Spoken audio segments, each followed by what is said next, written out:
Prof. Ya terus Suteki? terang saya setuju dengan pernyataan Pak Menteri itu ya. Pak Johnny Plate itu yang Iya, iya. menyoroti fenomena bahwa itu ada anggapan bahwa hacker merupakan sosok pahlawan dulu ya. Iya, iya.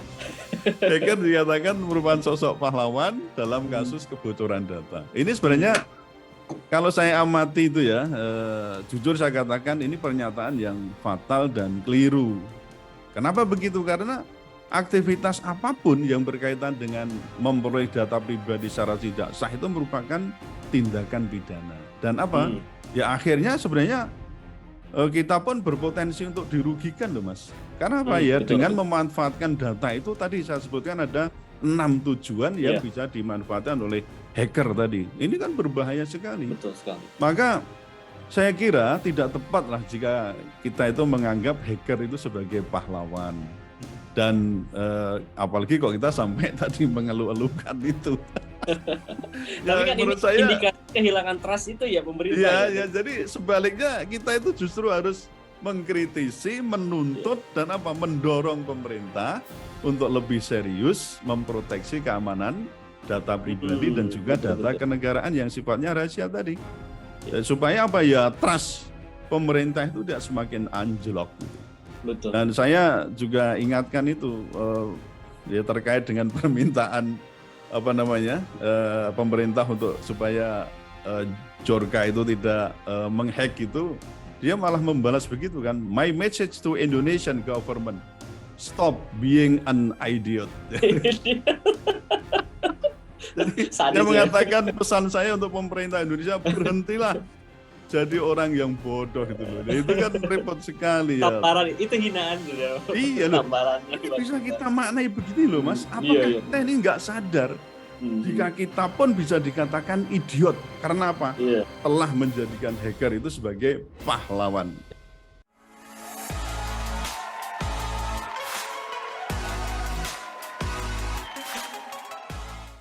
Assalamualaikum warahmatullahi wabarakatuh, Puan dan Tuhan. Kembali lagi di segmen Tanya Profesor di satu-satunya channel yang radikal, ramah, terdidik, dan berakal, channelnya Prof. Suteki.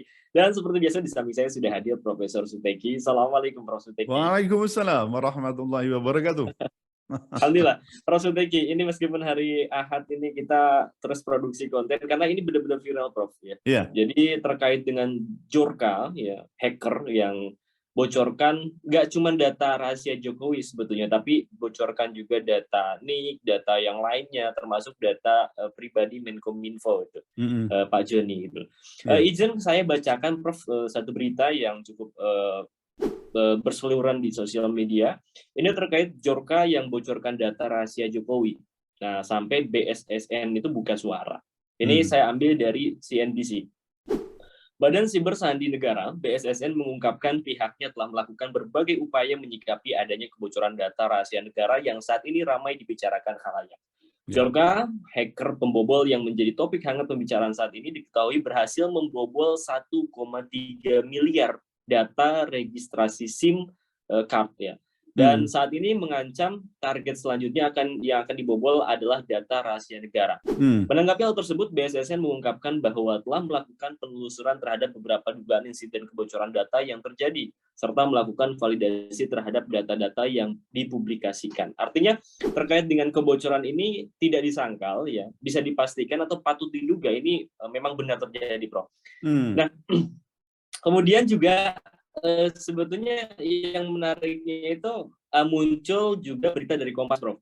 Nah, kali ini soal tanggapan Menkominfo. Jadi Menkominfo itu heran ya, kalau ilegal hacker itu malah dielulukan seperti pahlawan. Dan ini dikomentari netizen itu juga membalas nih. Mungkin niatnya bukan mengelulukan, Pak, katanya ya, tapi sebel aja sama lu gitu. Jadi kayak gitu, Prof ya. Jadi dari soal peristiwa ini dengan gimana, Prof? Seneng apa sedih nih, Prof? Wah, kalau ditanya itu ya campur aduk ya. Ya, di satu sisi sedih karena kan tadi diketahui bahwa hacker Djorka itu membuat kehebohan dunia maya terutama ya, karena merilis data yang diduga data pelanggan IndiHome dan seterusnya ya, tadi sudah disebutkan di awal tadi. Nah, ini kemudian tadi disebutkan kehebohan terbaru itu soal Djorka yang hendak membocorkan surat rahasia Presiden Jokowi termasuk dari Badan Intelijen Negara atau BIN itu. Bahkan dia mengatakan ya ada sekitar berapa itu 10 surat yang terindikasi itu sudah dibocorkan atau dia punya data tentang itu. Betul.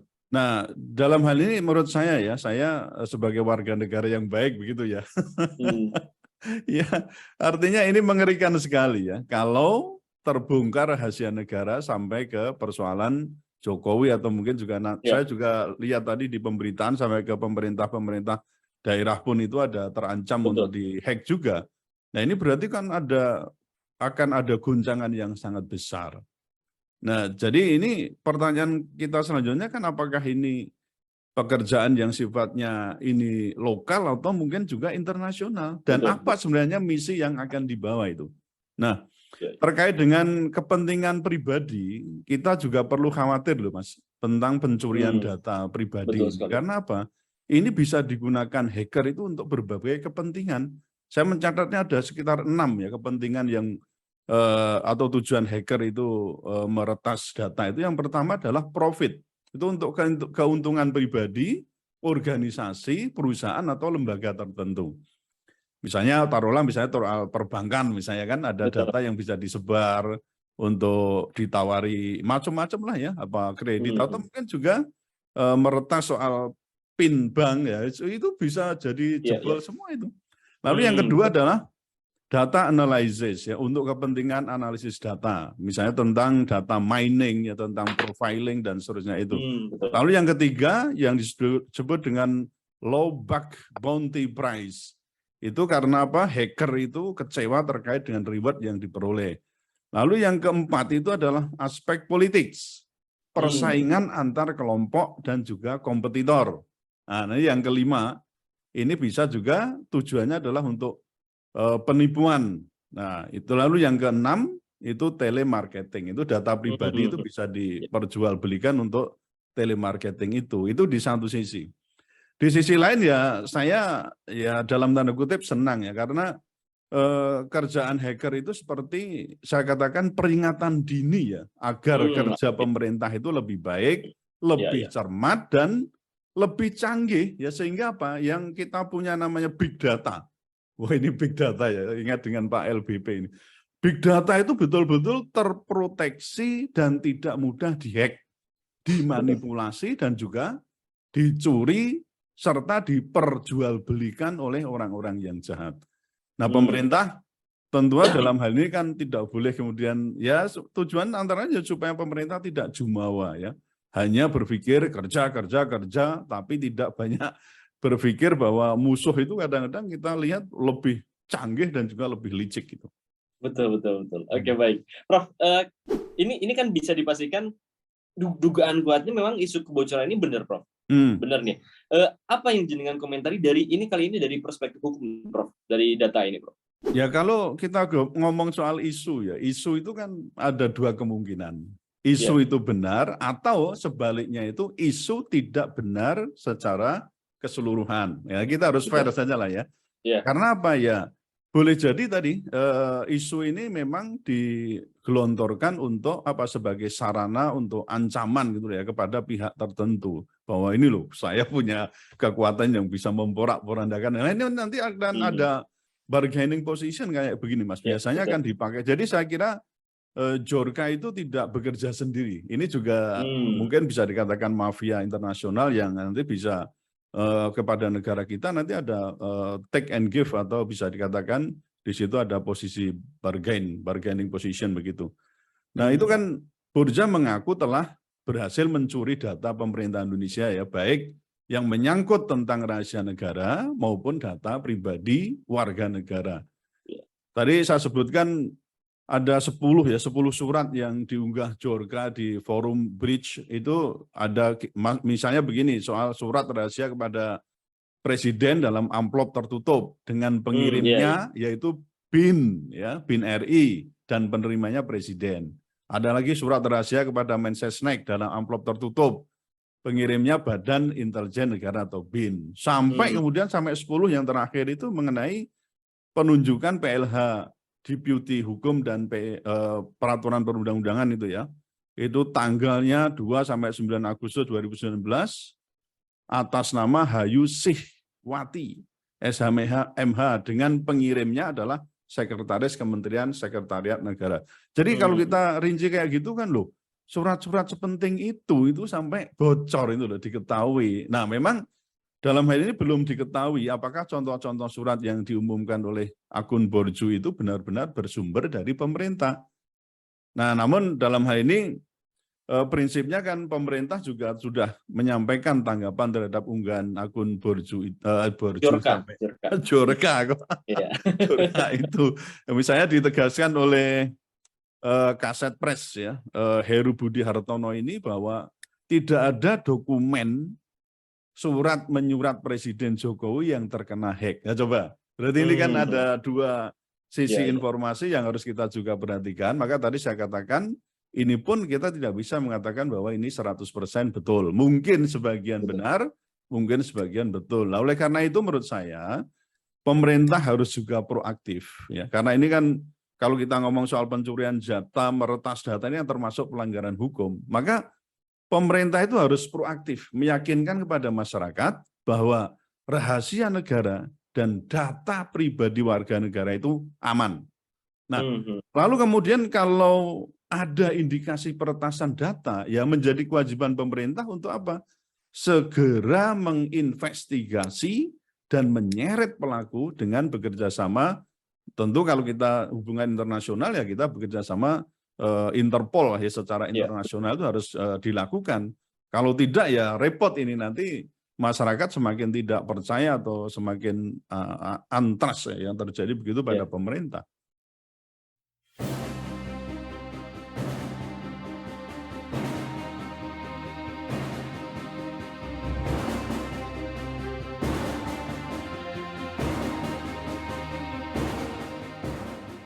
Oke, baik. Prof, ini kan eranya big data. Bahkan masa depan itu ya salah satu yang relevan dan bisa menang itu kalau kita menguasai big data, kan begitu, Prof.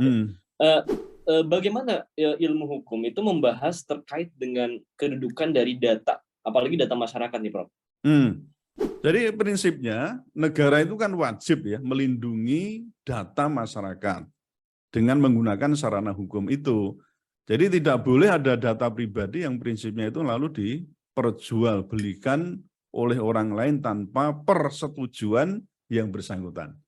Nah, kita lihat juga sebenarnya soal keamanan data itu juga sudah diakui secara dunia ya. Kita juga kemudian mengadopsinya itu di Undang-Undang Dasar Negara kita bahwa jaminan terhadap perlindungan data itu dapat ditemukan dalam pasal 28G ayat 1 yang menyatakan bahwa setiap orang itu berhak atas perlindungan diri pribadi. Ya toh? Itu termasuk berarti data pribadi kan? Diri pribadi, kehormatan, martabat, dan harta benda yang berada di bawah kekuasaannya. Serta berhak atas rasa aman. Nah, perlindungan dan perlindungan dari ancaman ketakutan untuk berbuat atau tidak berbuat sesuatu yang merupakan hak asasi itu.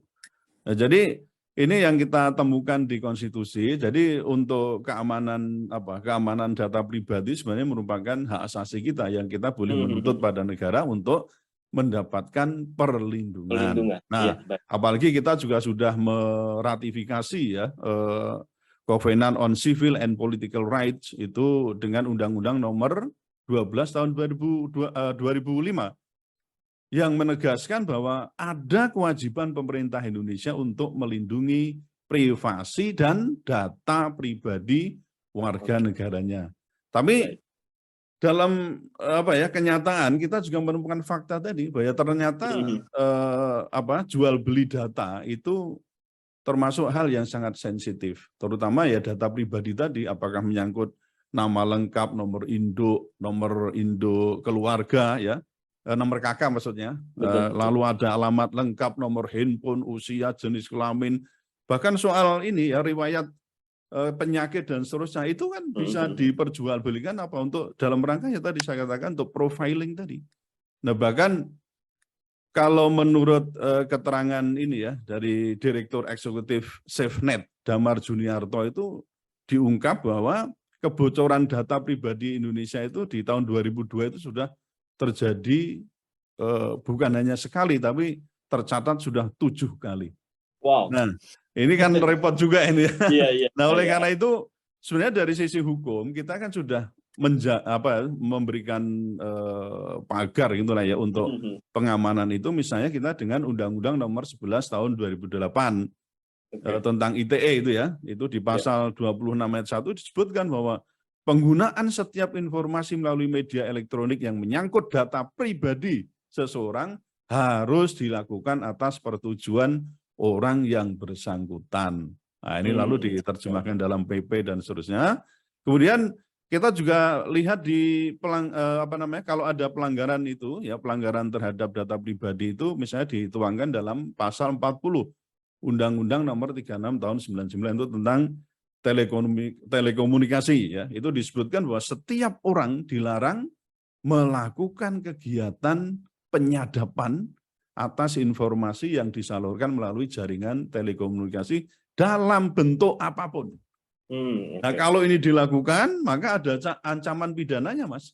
Jadi ancaman pidananya itu ada di pasal 56 Undang-Undang Telekomunikasi itu, yaitu penjara maksimal 15 tahun penjara ya, dan di pasal 47 Undang-Undang ITE itu penjara 10 tahun lamanya dan juga atau denda paling banyak 800 juta rupiah. Jadi sebenarnya kita sudah punya pagar ya untuk mengamankan itu. Tapi ya tadilah namanya undang-undang selalu dicari titik-titik kelemahan sehingga orang kadang-kadang tidak begitu mematuhinya itu. Bisa juga karena mungkin sanksi yang tidak tegas itu. Oke, Prof, terakhir Prof, bagaimana Prof Suteki melihat kali ini fenomena pemerintah yang kehilangan trust, Prof? Dan justru pembobol yang dielulukan kan gitu istilahnya kalau kata Pak Menkominfo itu, gimana Prof? Ya terus terang saya setuju dengan pernyataan Pak Menteri itu ya. Pak Johnny Plate itu yang menyoroti fenomena bahwa itu ada anggapan bahwa hacker merupakan sosok pahlawan dulu ya. Iya. Hacker dikatakan merupakan sosok pahlawan dalam kasus kebocoran data. Ini sebenarnya kalau saya amati itu ya, jujur saya katakan ini pernyataan yang fatal dan keliru. Kenapa begitu? Karena aktivitas apapun yang berkaitan dengan memperoleh data pribadi secara tidak sah itu merupakan tindakan pidana. Dan apa? Ya akhirnya sebenarnya kita pun berpotensi untuk dirugikan loh Mas. Karena apa ya? Dengan memanfaatkan data itu tadi saya sebutkan ada 6 tujuan yang bisa dimanfaatkan oleh hacker tadi. Ini kan berbahaya sekali. Betul sekali. Maka saya kira tidak tepatlah jika kita itu menganggap hacker itu sebagai pahlawan. Dan apalagi kok kita sampai tadi mengeluh-elukan itu.